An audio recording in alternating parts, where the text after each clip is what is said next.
Hey guys, welcome to Mayank talks. तो आज मैं फिर से आ चुका हूँ मैच प्रीव्यू के साथ। आज का मैच प्रीव्यू मैं north East United FC versus Chennai FC का करने वाला हूँ। मैच प्रीव्यू शुरू करने से पहले मैंने दोनों ही टीम का एक एक लाइनअप उठाया है। मैं उसी लाइनअप से दोनों ही टीमों का स्टार्टिंग 11 प्रेडिक्ट करने का ट्राई करूंगा। तो सबसे पहले तो मैं चेन्नई एफसी से स्टार्ट करना चाहूंगा। तो चेन्नई एफसी का लाइनअप कुछ ऐसा है: नवाज, प्रीतम, अल्सिनो, रियान, बिग्ने, जितेश्वर, कॉर्नरशिल, हमते, फारूक, विल्मर, इरफान। तो मुझे लगता है कि चेन्नई एफसी के इस लाइनअप से स्टार्टिंग 11 में कुछ भी चेंज नहीं होगा। मतलब ये लाइनअप जो मैं बता रहा हूँ इसी तरीके का स्टार्टिंग 11 रह सकता है, क्योंकि इसी स्टार्टिंग 11 से चेन्नई एफसी ने बेंगलुरु एफसी को बहुत ही ज्यादा अच्छा फाइट दिया था। तो मुझे लगता है कि चेन्नई एफसी इसी स्टार्टिंग 11 के साथ उतरेगी। देन मैंने नॉर्थ ईस्ट यूनाइटेड एफसी का भी एक लाइनअप लिया है।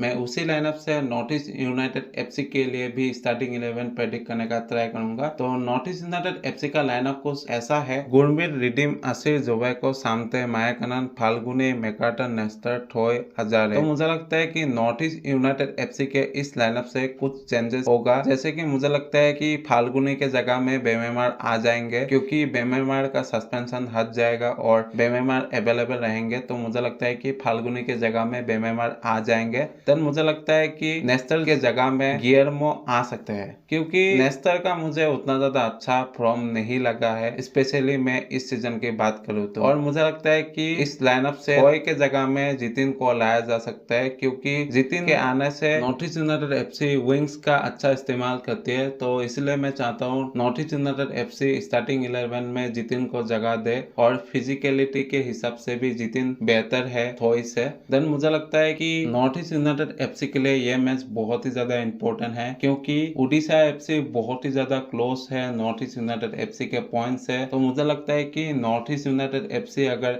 इस मैच को जीते तो कहीं ना कहीं उड़ीसा के लिए शटर डाउन हो सकता है। तो मैं यही चाहूंगा as a North East United FC fans कि नॉर्थ ईस्ट इस मैच को जीते, क्योंकि चेन्नई उतना ज्यादा डिफिकल्ट ओपोनेंट नहीं है। अगर मैं नॉर्थ ईस्ट के स्क्वाड से कंपेयर करूँ तो मुझे लगता है कि नॉर्थ ईस्ट यूनाइटेड एफसी अगर फुल इंटेंशन से खेलती है तो चेन्नई एफसी के अगेंस्ट आराम से जीत सकती है। तो अभी मैं दोनों ही टीमों का मैच प्रीव्यू स्टार्ट करूंगा। तो सबसे पहले मैं चेन्नई एफसी से स्टार्ट करना चाहूंगा। तो चेन्नई एफसी के लिए ये मैच इतना ज्यादा इजी नहीं होने वाला है, क्योंकि नॉर्थ ईस्ट यूनाइटेड एफसी खास करके इस सीजन बहुत ही ज्यादा अनप्रेडिक्टेबल रही है, क्योंकि नॉर्थ ईस्ट यूनाइटेड एफसी अचानक फॉर्म लूज कर देती है और अचानक फॉर्म गेन कर देती है। तो नॉर्थ ईस्ट यूनाइटेड एफसी बिल्कुल ही अनप्रेडिक्टेबल रही है, कभी भी किसी टीम को हरा सकती है और कभी भी किसी टीम से हार भी सकती है। तो कहीं ना कहीं चेन्नई एफसी अगर इस मैच को जीतना चाहती है अपने इज्जत को बचाने के लिए, क्योंकि चेन्नई एफसी के पास अगर देखने जाओगे तो क्वालिफिकेशन के लिए मौका बचा नहीं रहा है, क्योंकि चेन्नई एफसी कहीं ना कहीं बहुत ही ज्यादा दूर है इस बार क्वालिफिकेशन के पॉइंट्स के हिसाब से। तो मुझे लगता है कि चेन्नई एफसी के लिए क्वालिफाई करने का तो मौका नहीं बनेगा, लेकिन इस मैच को जीत के अपने होम फैंस को खुश कर सकते हैं, क्योंकि चेन्नई एफसी अपने होम में खेलने वाली है इस मैच को नॉर्थ ईस्ट के अगेंस्ट। तो मुझे लगता है कि कहीं ना कहीं जब भी कोई भी टीम अपने होम में खेलती है तो कहीं ना कहीं एडवांटेज के साथ खेलती है। लेकिन मुझे लगता है कि नॉर्थ ईस्ट यूनाइटेड एफसी का अवे रिकॉर्ड बहुत ही ज्यादा अच्छा है, क्योंकि नॉर्थ ईस्ट का होम में उतना ज्यादा अच्छा रिकॉर्ड नहीं रहा है स्पेशली इस सीजन में। लेकिन नॉर्थ ईस्ट ने जब भी अवे मैचेस को खेला है तब उन्होंने बेहतर परफॉर्मेंस किया है, अगर मैं होम से कंपेयर करूँ तो मुझे लगता है कि इसी कारण से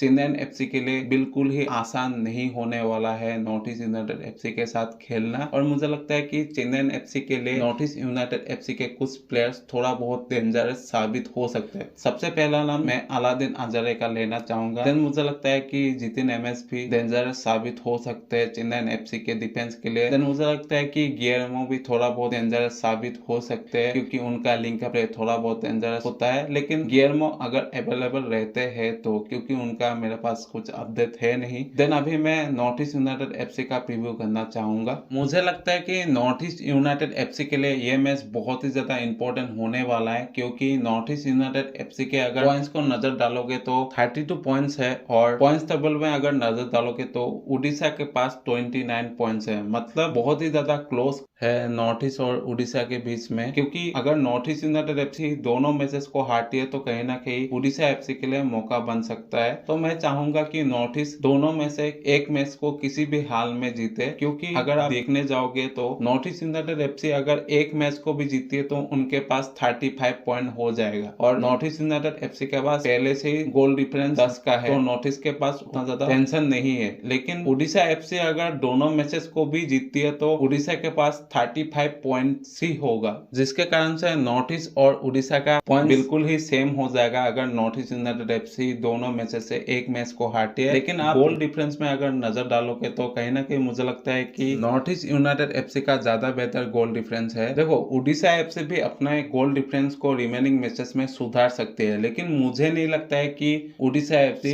उतना ज्यादा गोल डिफरेंस को सुधार पाएगी लास्ट के रिमेनिंग मैचेस में, क्योंकि लास्ट के रिमेनिंग मैचेस में आईएसएल में बहुत ही ज्यादा ड्रामा देखने को मिलता है और बहुत ही ज्यादा टीमों से अपसेट देखने को मिलता है। तो मुझे नहीं लगता है कि उड़ीसा एफसी बहुत ही ज्यादा अच्छा गोल डिफरेंस से अपने रिमेनिंग मैचेस को जीत सकती है। अगर जीत भी जाती है तब भी मुझे लगता है कि किस टीम ने ज्यादा गोल किया वो भी देखा जाएगा, और मुझे लगता है कि अगर मैं उड़ीसा को कंपेयर करूं तो नॉर्थ ईस्ट यूनाइटेड एफसी ने ज्यादा गोल स्कोर किया है उड़ीसा एफसी से। देखो, आप लोगों के मन में एक सवाल भी आ सकता है कि उड़ीसा एफसी भी गोल डिफरेंस में नॉर्थ ईस्ट यूनाइटेड एफसी को पार कर सकता है। देखो, किसी भी टीम के लिए +6 जीडी से 11 जीडी तक जाना इतना ज्यादा आसान नहीं है, मैं तो कहूंगा इम्पॉसिबल है, क्योंकि आप 2 मैच को खेलोगे और 2 मैचेस में आप 4-0 या फिर 5-0 से बैक टू बैक नहीं जीत सकते हो। इसलिए मुझे लगता है कि उड़ीसा एफसी के लिए थोड़ा बहुत इम्पॉसिबल लग रहा है टॉप 6 का क्वालिफिकेशन। तो अभी मैं दोनों ही टीमों का मैच रिजल्ट प्रेडिक्ट करने का ट्राई करूंगा। मेरे हिसाब से north East United FC versus Chennai FC के मैच में नॉर्थ ईस्ट यूनाइटेड एफसी का जीतने का चांस बन सकता है, क्योंकि नॉर्थ ईस्ट यूनाइटेड एफसी का अवे मैच रिकॉर्ड बहुत ही ज्यादा अच्छा रहा है। तो आज के लिए इतना ही। इसी तरह के अपडेट, एनालिटिक और प्रेडिक्शन के लिए मैंग टॉक्स के साथ बने रहे। अगर अच्छा लगता है लाइक कीजिए, सब्सक्राइब कीजिए, बेल आइकन को दबाइए। मिलता हूं किसी नए वीडियो में किसी नए टॉपिक के साथ। अगर आप फेसबुक से देख रहे हो तो फॉलो भी कर देना। बाय।